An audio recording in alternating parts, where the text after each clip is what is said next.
తెలుగు ప్రేక్షకులకి, వీక్షకులకి, తెలుగు ప్రజలకి నూతన సంవత్సర శుభాకాంక్షలు. తెలుగు రాష్ట్రాలు, తెలుగు ప్రజలందరూ, ఆంధ్రప్రదేశ్ రాష్ట్రం, భారతదేశం అభివృద్ధి చెందాలని ముక్కోటి దేవతల్ని, సర్వమత దేవతల్ని మనసారా ప్రార్థిస్తున్నాను. Smoking is injurious to health.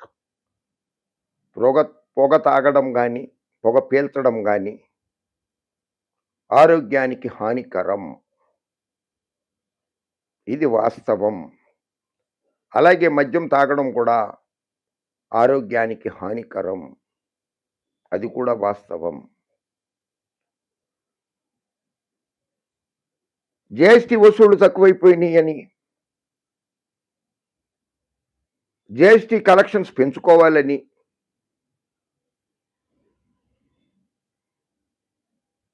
పేద ప్రజలు రేట్లు దేని మీద పెంచినా కూడా భరించుకోగలరు. వాళ్ళు ఇన్కమ్ ట్యాక్స్లు కడతారు. సో ఇన్కమ్ ట్యాక్స్ రిబేట్ ఉంటుంది వాళ్ళకి. 500 రూపాయలు పెట్రోల్ పోయిస్తే, 1000 రూపాయలు పెట్రోల్ పోయిస్తే రసీదులు తీసుకుంటారు, ఇన్కమ్ ట్యాక్స్ వాళ్ళకి చూపిస్తారు. పేద బడుగు బలహీన దళిత మైనారిటీ వర్గాల వాళ్ళు కానీ, మధ్యతరగతి వాళ్ళు కానీ 100 రూపాయల పెట్రోల్, 50 రూపాయల పెట్రోల్ పోయించుకుని రసీదులు తీసుకుని సబ్మిట్ చేయలేరు. ఇన్కమ్ ట్యాక్స్ కట్టడం లేదు కనుక వాళ్ళు కట్టేదే జిఎస్టీ. అటువంటి పేద బడుగు బలహీన వర్గాల వారి నెత్తిన ఒక పిడిగేసేశారు.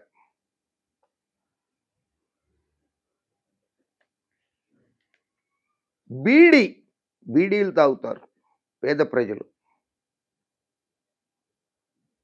ఆ బీడీలు తాగే వాళ్ళ మీద, బీడీల మీద జిఎస్టీ.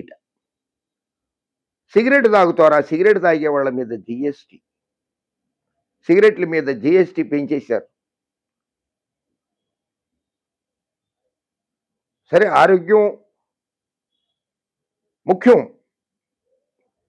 ప్రజల ఆరోగ్యాన్ని కాపాడదామనే ఉద్దేశంతో కదా చేసింది. మరి అదే జగన్మోహన్ రెడ్డి గారు కూడా ప్రజల ఆరోగ్యం కాపాడడం కోసం అని చెప్పి మద్యం మీద రేట్లు పెంచినప్పుడు గగ్గోలు చేసేసారు కదా, అరిచారు కదా, కేరింతలు పెట్టారు కదా. మరి ఇప్పుడు పేద ప్రజలు, కష్టజీవులు, సిగరెట్ తాగే వాళ్ళ మీద మరింత భారం పెట్టారు కదా.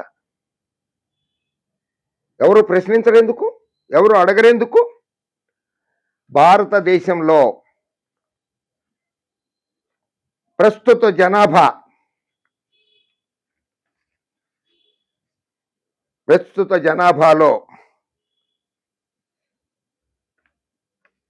27,70,00,000 మంది పొగ తాగుతున్నారు. సిగరెట్లు కానీ, బీడీలు కానీ 27,70,00,000 మంది సిగరెట్లు, బీడీలు తాగుతున్నారంటే భారతదేశ జనాభాలో అది ఎంతో ఆలోచించండి.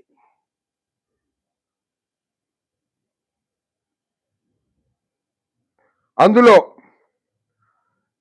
అంటే 29% ప్రజలు, భారతదేశ ప్రజల్లో 29% ప్రజలు సిగరెట్లు, బీడీలు తాగుతున్నారు.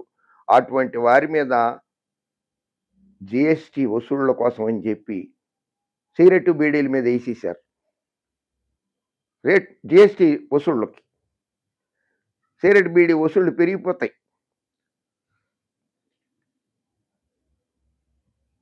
అందులో మహిళలకి క్షమాపణలతో, అందరు మహిళల్ని ఉద్దేశించి అనడం లేదు. మహిళలంటే నాకు చాలా గౌరవం. 7% మంది, 9% మంది మహిళలు భారతదేశంలో, అంటే దాదాపు 9 కోట్ల మంది మహిళలు సిగరెట్లు, బీడీలు తాగుతున్నారు భారతదేశంలో. మహిళల మీద కూడా భారం వేసేశారు జిఎస్టీ వసూళ్ల పేరు. ప్రశ్నిస్తానన్న నాయకుడు ప్రశ్నించండి. పదవులు కాదు ముఖ్యము, ప్రజల ఆరోగ్యము ముఖ్యమే. అలాగే ప్రజల మీద పన్నులు భారం పడకుండా చూడడం కూడా ముఖ్యమే. ప్రశ్నించండి. ప్రశ్నించి ప్రశ్నించి ప్రశ్నించి పదవులు పొందారు కానీ ప్రశ్నించి ప్రశ్నించి జగన్మోహన్ రెడ్డిని అధికారంలో నుంచి దించేశారు. కానీ ప్రశ్నించడానికి ఈ రోజు నాడు మనసు అంగీకరించడం లేదేమో.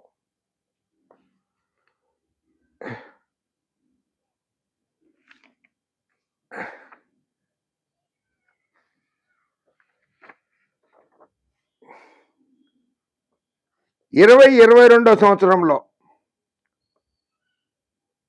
భారతదేశంలో 25,30,00,000 మంది సిగరెట్లు బీడీలు తాగేవాళ్ళు ఉన్నారు భారతదేశంలో 2022లో.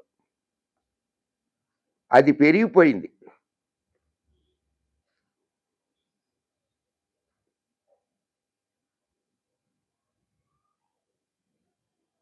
మగవాళ్ళు 52.8% సిగరెట్లు తాగేవాళ్ళు.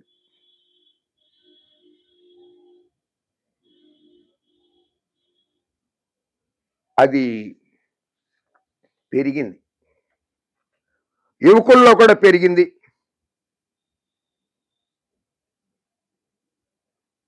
2016-17లో 21.4% మన దేశ జనాభాలో సిగరెట్లు తాగేవాళ్ళు. అందులో 29.6% పురుషులు, 12.8% మహిళలు తాగేవాళ్ళు. 2019లో 8.5% యూత్ తాగడం మొదలెట్టేశారు.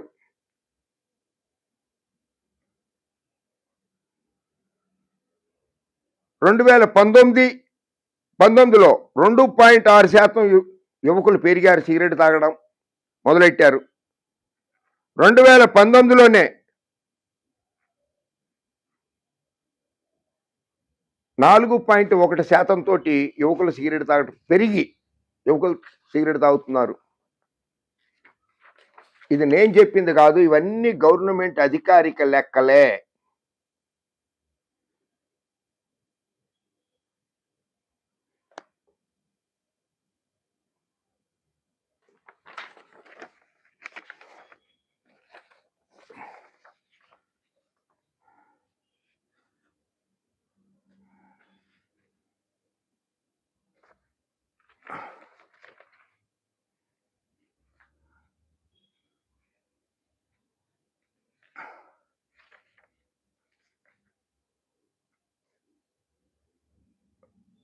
ఒకటి, నేను ప్రశ్నిస్తా, ప్రభుత్వాన్ని నేను ప్రశ్నిస్తా.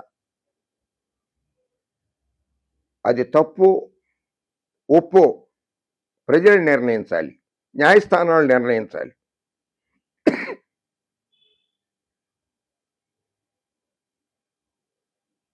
ప్రజల ఆరోగ్యం మీద మమకారం, మమత, ప్రేమ, వాత్సల్యం అనేవి ఉంటే మద్యం కంపెనీలని, డిక్షనరీ కంపెనీలని రద్దు చేయండి. అలాగే సిగరెట్ కంపెనీలను కూడా రద్దు చేయండి. దమ్ము ధైర్యం ఉంటే.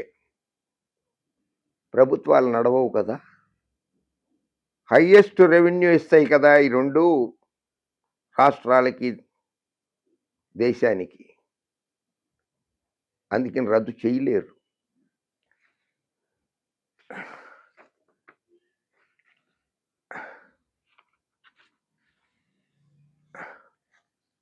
అయ్యా,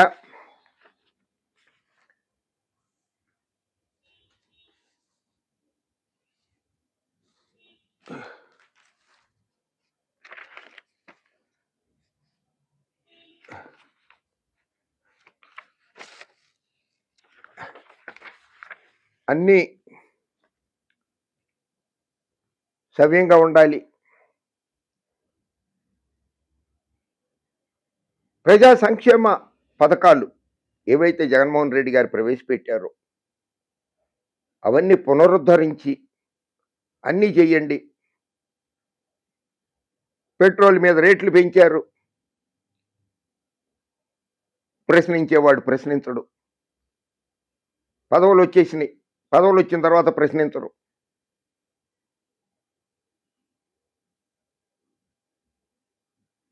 మీకెందుకు? మీకు అధికారం ముఖ్యం కానీ ప్రజారోగ్యం ముఖ్యం కాదు కదా? ప్రజా సంక్షేమం ముఖ్యం కాదు కదా? రాష్ట్రాభివృద్ధి ముఖ్యం కాదు కదా? అందుకనే విధ్వంస పాలన సాగిస్తున్నారా?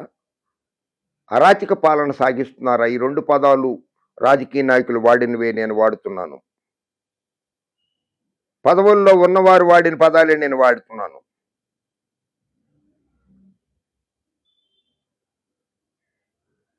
వాళ్ళు వాడితే ఒప్పు, నేను వాడితే తప్పు కాదు.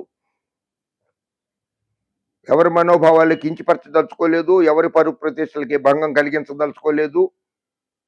కూటమి ప్రభుత్వంలో మంత్రులు ఉన్నారా?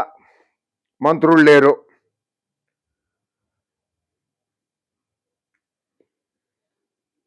మీరు కూడా ప్రజల మధ్యలోకి వెళ్ళాలి, ప్రజలతో మమేకం అవ్వాలి కదా.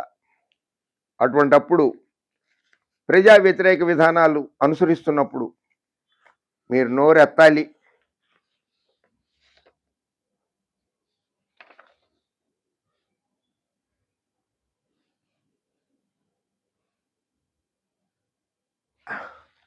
కనుక ప్రజల మీద పన్నుల భారం మోయొద్దు. దేశాన్ని పారిశ్రామిక రంగంలో అభివృద్ధి చేయండి. దాని ద్వారా రాష్ట్రాల అభివృద్ధి, దేశాభివృద్ధి జరుగుతుంది. రైతులు కష్టాలు తీర్చండి. రైతులకి ఎరువులు సరఫరా చేయండి సక్రమంగా. యూరియా కోసం లైన్లలో నిలబడిపోయి ప్రాణాలు పోగొట్టుకున్నారు కూడా కొంతమంది రైతులు. కనీస మద్దతు ధర అందడం లేదని టమాటాలు రోడ్ల మీద పోసేశారు, బొప్పాయి పళ్ళు రోడ్ల మీద పోసేశారు, మామిడి పళ్ళు రోడ్ల మీద పోసేశారు. రైతులు అష్ట కష్టాలు అనుభవిస్తున్నారు. వాళ్ళ గురించి ఆలోచించండి, రైతుల గురించి ఆలోచించండి. విద్యార్థులు ఫీజులు కట్టలేకపోతున్నామని విద్యార్థుల తల్లిదండ్రులు బాధపడుతున్నారు. కార్పొరేట్ విద్యా వ్యవస్థను నియంత్రించండి. కార్పొరేట్ హాస్పిటళ్లను నియంత్రించండి. ప్రభుత్వ ఆసుపత్రులని ఆధునీకరించండి. ప్రజల కోసం ఆలోచించండి. ప్రజల కోసం సంపద సృష్టించండి. సొంతంగా సంపద సృష్టించుకోవటం కాదు.